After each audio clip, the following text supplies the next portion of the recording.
en pie para reverenciar la palabra de nuestro Dios.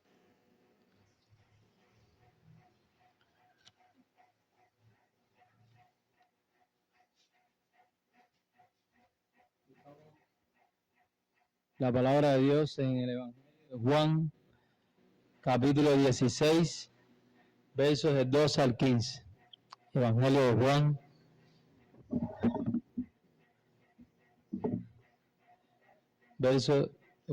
capítulo 16, del 12 al 15.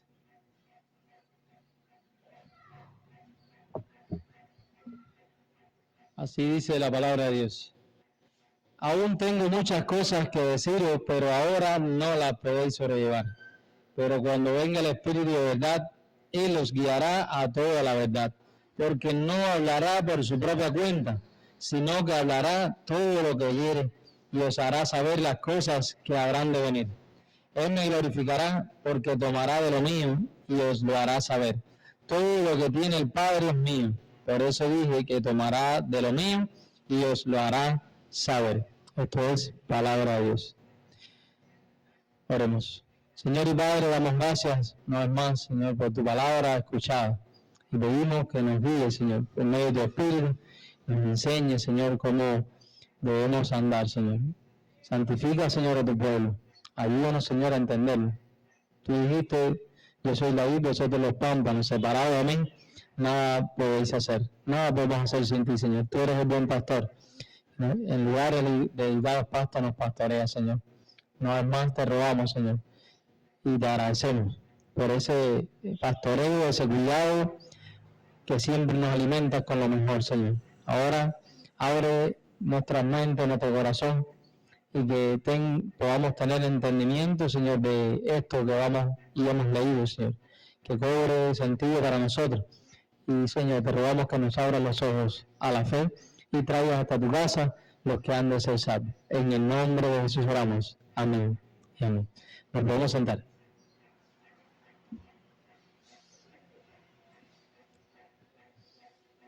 Hoy es la octava de Pentecostés y sigue resonando en nosotros el soplo del Espíritu Santo, el Espíritu de Dios, como dice que fue repartido, que fue dado en lenguas de fuego. Es el Espíritu que viene y nos hace, ¿verdad?, hijos de Dios, y viene a habitar en nosotros, ¿no? Leíamos y decíamos la semana pasada que nosotros éramos templo del Espíritu Santo. Así Él nos hace templo del Espíritu Santo. ¿Para qué?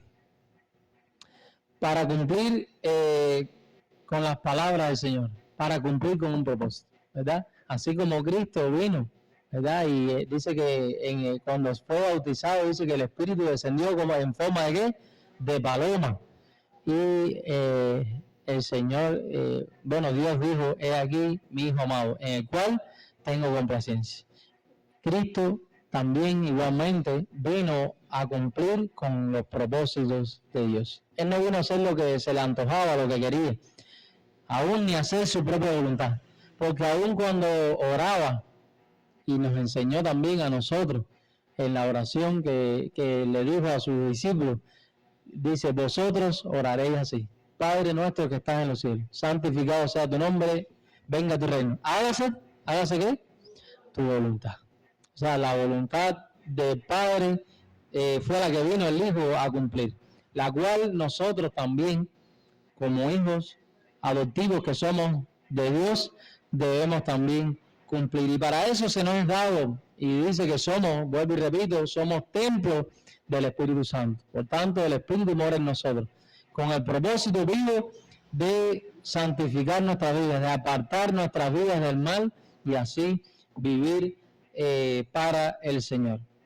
Así como dice el Padre y yo haremos morada, dice, en Él. Y hacer morada del Padre y del Hijo por el Espíritu Santo nos introduce en un misterio, en el misterio de la Trinidad. La solemnidad de la Santísima Trinidad se nos ofrece cada año para que entendamos, ¿no?, para adentrarnos dentro de la armonía que hay en Dios, ¿verdad? Dios, como así, también nos invita a esta solemnidad, esta fiesta de la Trinidad, nos invita a contemplar el amor maravilloso que hay en Dios, o sea, en la esencia de Dios, el amor maravilloso que fue reflejado a quién, a todo su pueblo, a todos sus hijos. Pareció muy apropiado, pues, poner, ¿no?, y celebrar esta solemnidad de la Santísima Trinidad desde el siglo XIV, pues fijaron esta fecha después del Pentecostés. ¿Cómo así? Para que se pudiera, ¿no?, en este sentido, manifestar las obras grandiosas y portentosas de nuestro Dios en los hechos que habían sucedido anteriormente, que fue la Pascua, o sea, la resurrección del Señor. También se pone después de la muerte, se pone después de la ascensión y también, bueno, como dije anteriormente, del Pentecostés, es decir, de la venida del Espíritu Santo. Es ciertamente conveniente que tales sucesos fijemos la mirada en su autor. El día, o sea, el Dios es el autor de todos los sucesos que hemos mencionado, también es el autor y es el mismo en sí mismo, es la Trinidad. Por eso es importante que podamos considerar este misterio, porque Dios es el autor de la vida. Dios es el autor de nuestra salvación, es el autor de la creación, es el autor también el que envió su Espíritu para que todos tengamos ánimo, para cobrar fuerza, para que podamos hacer la voluntad de Dios, para convencernos, como decíamos y leíamos el Evangelio, convencernos de pecado, para conocer así también la verdad. Es por ello que la primera lectura en el Proverbio de Salomón resalta la ternura de esta Trinidad, la ternura de Dios, el amor de Dios. Aunque en la modernidad, en los tiempos que quizás estamos viviendo, muchos teólogos han interpretado este texto como un discurso que ha sido puesto en boga de la personificación literaria de la sabiduría como si fuera un atributo de Dios. La interpretación antigua de los padres dice o sugiere todo lo contrario. Nos dice en modo general que cuando se entiende aquí en el Salmo, en el Proverbio 8, cuando se entiende por sabiduría, se está aludiendo al verbo de Dios, o sea, al Logos, al que hizo las cosas en el principio, al Hijo. Mediante fueron hechas, dice, todas las cosas fueron creadas, por él, así dice Juan 1:3. También el Hijo, que es la sabiduría, que es justificación, que es santificación y también redención. Visto, pues así, de este punto de vista, de este modo, todo el discurso entonces de la sabiduría del Hijo es un canto rebosante de amor al Padre, ¿no? Es un estallido de todo lo que el Hijo tiene en su guardado, lo que tiene en su pecho, lo dice, ¿no?, a viva voz, no se puede quedar callado. Es una descripción grandiosa de la relación que hay entre el Padre y el Hijo, o sea, de la dinámica interna de Dios.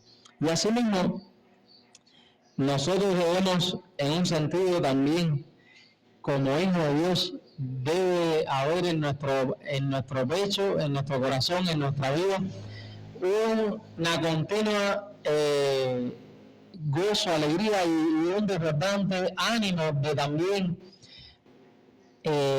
mejorar y relacionarnos cada vez mejor con nuestro Dios. Y que podamos entonces también hablar de las maravillas y de lo que ha hecho Dios por nosotros. Al considerar pues este discurso de la sabiduría, o sea, del Hijo, glorificando y honrando al Padre, no podemos dejar de notar las afirmaciones que parten de este conocimiento de sí mismo, que ha sido dado por el Hijo. Es una serena declaración que nos hace saber que ser de Dios es comportarse como tal, o sea, comportarnos como Dios quiere que nos comportemos. Si somos y hay una buena relación y una viva relación que ha sido restaurada gracias a nuestro Salvador Jesucristo, pues entonces nosotros tenemos que comportarnos como hijos de Dios, ¿no? Y reconocer también que todo el principio de toda buena obra y destino se hagan en quién, se hagan en Dios. Tenemos que darnos cuenta, así como todo poder, toda autoridad es y proviene de Dios. Y esto no es solamente propio de Cristo, sino de la vocación que ha dado, ¿no?, a cuantos han sido bautizados en el nombre del Señor y se llaman, se dicen, ¿verdad?, decir cristianos. Pues al leerla recordamos las palabras del apóstol Pablo, que nos dice que el Hijo es quien sostiene el universo con su palabra poderosa. Y los vibrantes sones del Salmo también 110, 2 al 3 dice: de Sion el Señor te entrega el cetro, símbolo de tu poder. Domina pues a tus enemigos. Tu pueblo te entrega en el día de tu victoria. Sobre los montes santos, como el rocío que nace de la aurora, tu juventud se renueva de día en día. Todo este conocimiento nos lleva a una perspectiva correcta de quién es Dios para nosotros. Pues nos hace saber que cuando pensamos en el Padre, ¿en qué estamos pensando? Cuando pensamos en Dios, cuando por ejemplo decimos y confesamos lo que casi todos los domingos decimos: creo en Dios, Padre Todopoderoso. ¿En qué estamos pensando? ¿Qué estamos diciendo? ¿Qué estamos confesando? ¿Qué sigue esta confesión? Dice: Creador del cielo y la tierra. Pensamos entonces, el Padre pensamos como el Creador de todas las cosas cuanto hay y existe en este mundo. Pensamos entonces que no podemos tampoco excluir de esta creación al Hijo, ¿verdad? Porque el Hijo también estaba presente. Y no podemos descuidar también en este pensamiento al Espíritu Santo, porque igualmente estaba allí en el momento de la creación. Dice, ¿por qué no lo podemos excluir? Porque dice, por medio del Hijo, todas las cosas fueron hechas. Y tampoco podemos descuidar, como dije, al Espíritu Santo, porque es Señor y dador de vida. También lo decimos en nuestras confesiones: Señor y dador de vida. Porque es Dios. Dios es uno. Dios es trino. Aquel cuyo nombre es mayor, dice que cualquier otro que domina sobre el mundo entero y cualquier reino y principado. Este es el mismo Dios con quien nos hemos ido y se nos ha reconciliado. O sea, aquel para quien nunca estuvimos perdidos, aunque estábamos, dice Romanos 3, estábamos muertos en delitos y pecados. Aunque estábamos muertos en el pecado, Él es el Todopoderoso y puede hacer revivir aún lo que está muerto. Él es omnisciente, o sea, lo sabe todo. Todo lo conoce, todo lo ve. Está así, es omnipresente, está en todo lugar. Él nunca nos pierde de la vista. Ese es el Dios que adoramos. Y esta justificación de los pecados, ¿por quién obra? También es obrada por, ¿no?, en este sentido, también por la Trinidad. No fue, sin embargo, en cada uno de sus actos efectuado de igual modo, porque Dios mismo, desde la eternidad, había resuelto cómo iban a llevarse a cabo, ¿no? ¿Cómo fue que fuimos justificados nosotros? El hombre, siempre lo decimos, había pecado, pues el hombre tenía que pagar. Y Dios, dice, tenía todo planificado, todo fue efectuado, ¿no? De tal manera se llevó a cabo como Él quería que fuera. No fue que a Dios se le escaparon las cosas de las manos, se le fueron de las manos. Y Él no sabía que iban a hacer, nuestros primeros padres, por ejemplo, iban a cometer pecados. Él lo sabía. Pero Dios tenía un plan, un propósito de habitar, ¿verdad?, de venir a este mundo para habitar y así, de esta forma, pagar, ¿no? Este plan redentor, este plan que nos justificó, ¿verdad?, nos salvó y nos dio el perdón de los pecados y la vida eterna. Dios mismo, entonces, había resuelto llevar a cabo este plan, ¿no? Entonces, por ello fue el Hijo quien nos ganó la bendición del Padre. Fue el Hijo quien vino a este mundo y se entregó así para darnos, ¿verdad? El perdón de nuestros pecados y cumplir con aquello que el hombre no podía cumplir. Y fue el Espíritu Santo el que hizo que fructificara en nosotros esa paz.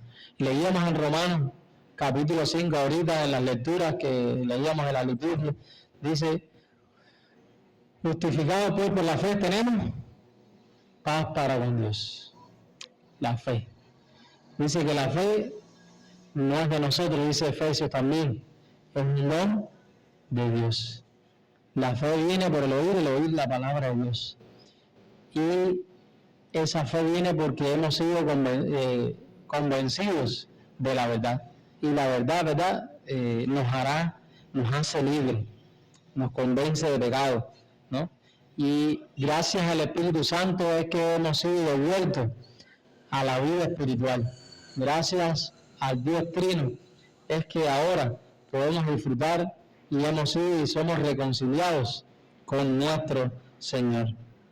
Por eso debemos dar toda la gloria y la honra al Dios Trino, porque Él ha obrado y ha hecho todo esto para gloria y honra de su nombre y también para beneficio de su pueblo. Porque había sido el Padre quien, amándonos desde antes de que nos hubiera hecho, había determinado enviar a su Hijo a redimirnos, y luego el Espíritu Santo como una garantía, un sello en nuestros corazones de que todas sus magníficas promesas habrían de ser cumplidas. Más aún, el Espíritu es quien lleva a buen término toda la salvación y es la que la confirma y la hace efectiva en nosotros y nos llena así con el anhelo y el deseo de poder y querer adorar a Dios. Si no fuera por el Espíritu Santo, en ninguno de nosotros tuviéramos ese deseo. ¿A qué estamos inclinados todos los hombres? Cuando me refiero a hombres, me refiero a genérico, ¿no?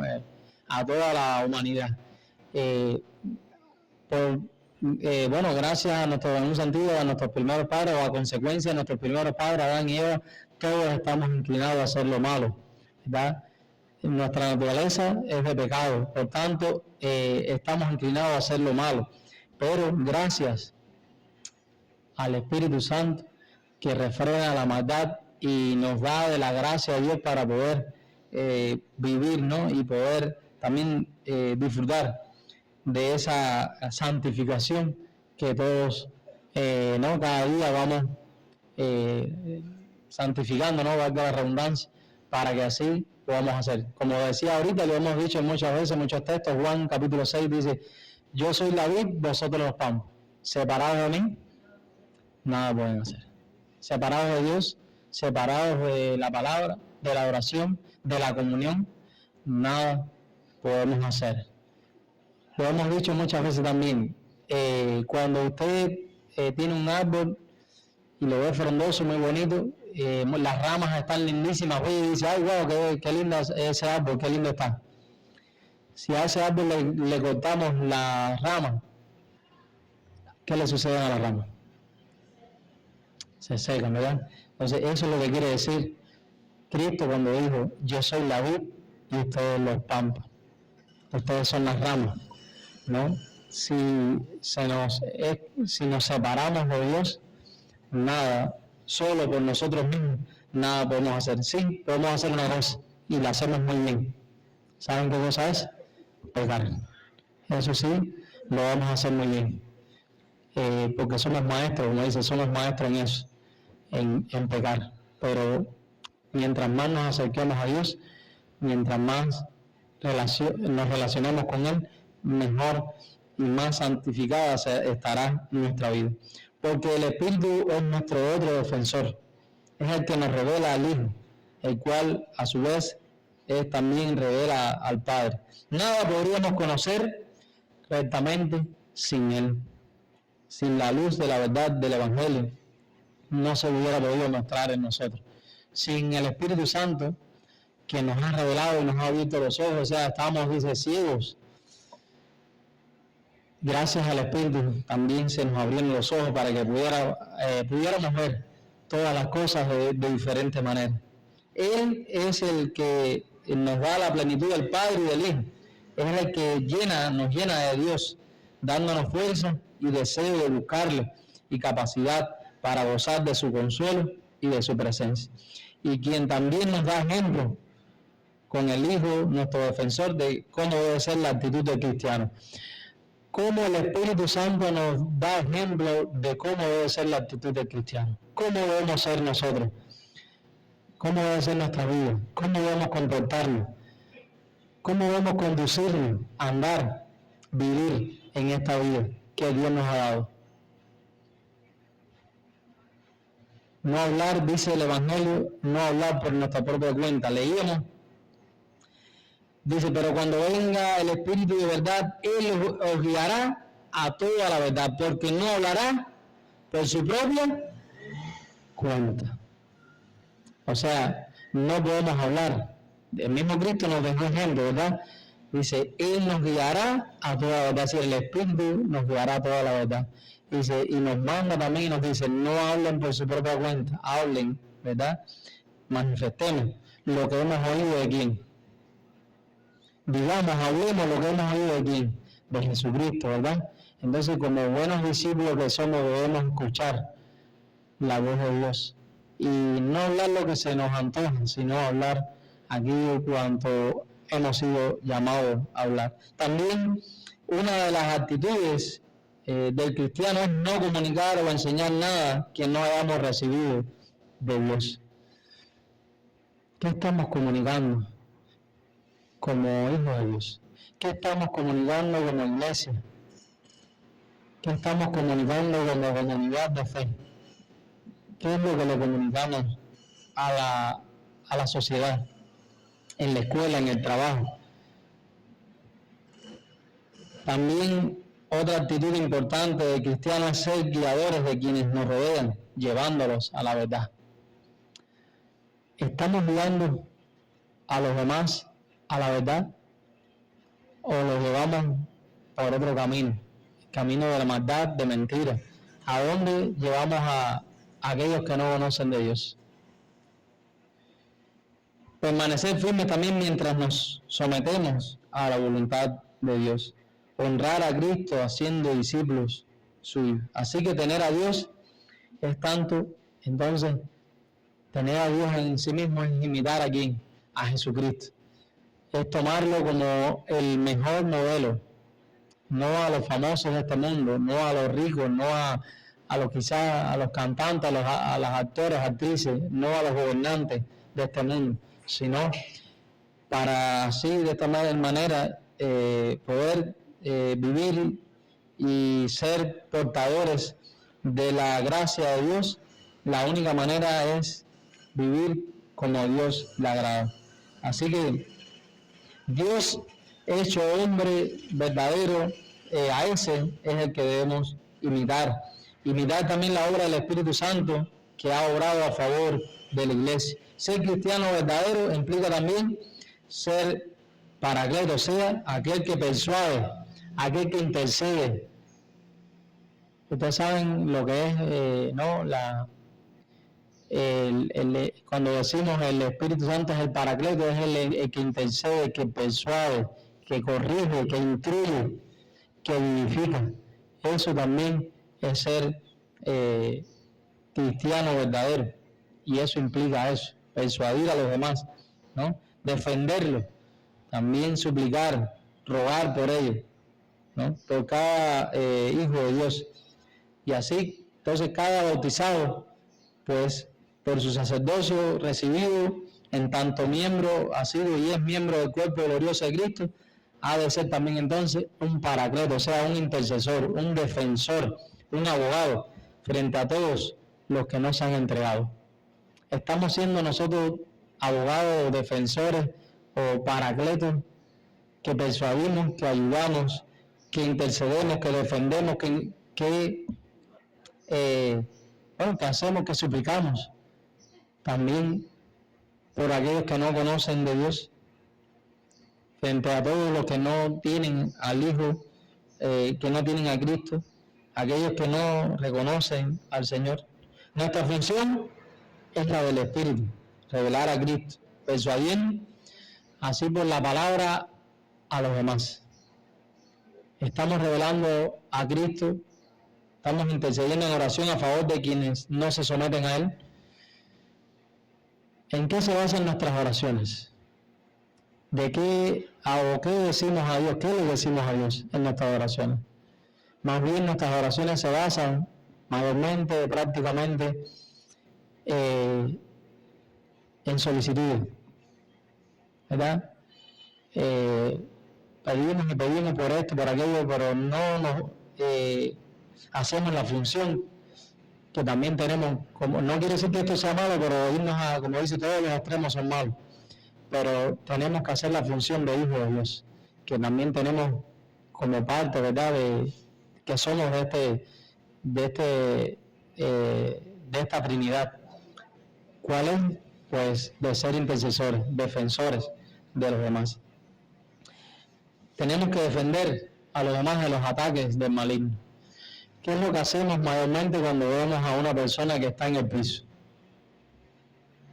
La levantamos, le damos la mano, o lo dejamos, o a veces, como decimos, le damos el empujón completo para que vaya que termine de dormir. ¿Cuál es nuestra actitud delante del maligno? ¿Cuál? Solamente mediante la palabra, mediante la oración, suplicando por los impíos, por los rebeldes, por los que no conocen, por los ateos, por los paganos, por los idólatras, suplicando para que todos estos se vuelvan a Dios antes que sea demasiado tarde para ellos.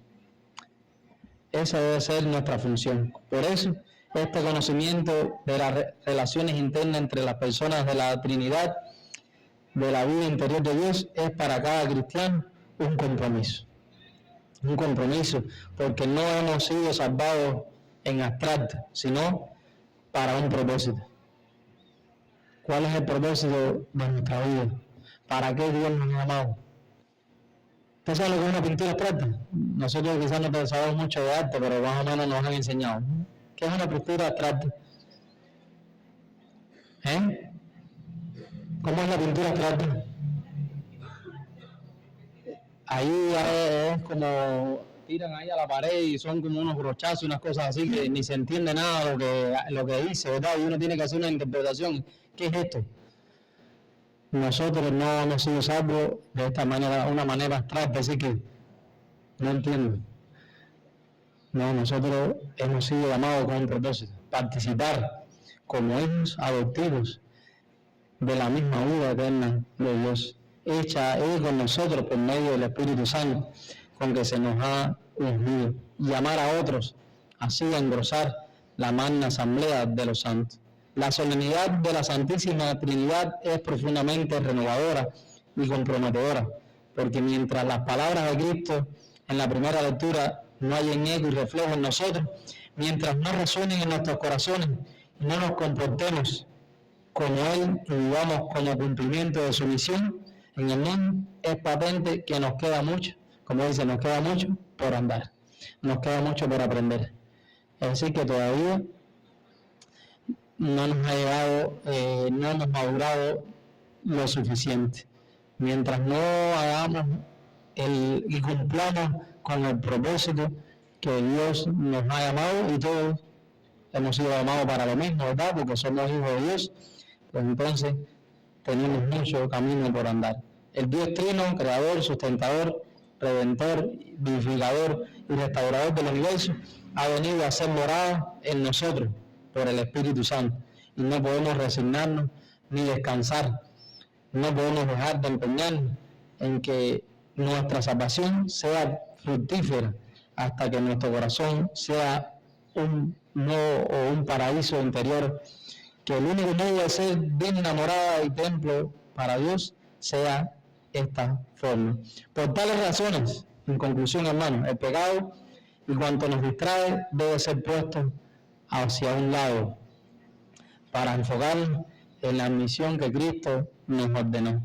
Si tomamos como modelo al Espíritu y al Hijo, que nos han revelado el ser y la economía de Dios, y andamos en estas obras, podemos entonces tener confianza y con ello caminar hasta que seamos cada vez más ese paraíso interior, viviendo con una esperanza que no nos defraude, porque Dios ha llenado con su amor nuestros corazones por medio del Espíritu Santo que Él mismo, ¿verdad?, nos ha dado, el cual somos, dice, su morada, somos templo de este Espíritu, del Espíritu del Señor. Que Dios nos bendiga a todos. Vamos a orar. Señor, Dios Padre nuestro, que enviaste a tu Hijo para regalarnos tus promesas y al Espíritu Santo para hacerlas realidad en nuestra vida. Haznos conocerte y amarte como eres, creyendo tu palabra, hasta que completes la magnífica salvación que comenzaste en nosotros. Por Jesucristo, tu Hijo, hombre verdadero y nuestro Señor, que contigo vive y reina en la unidad del Espíritu Santo, un solo Dios, por los siglos de los siglos. Amén.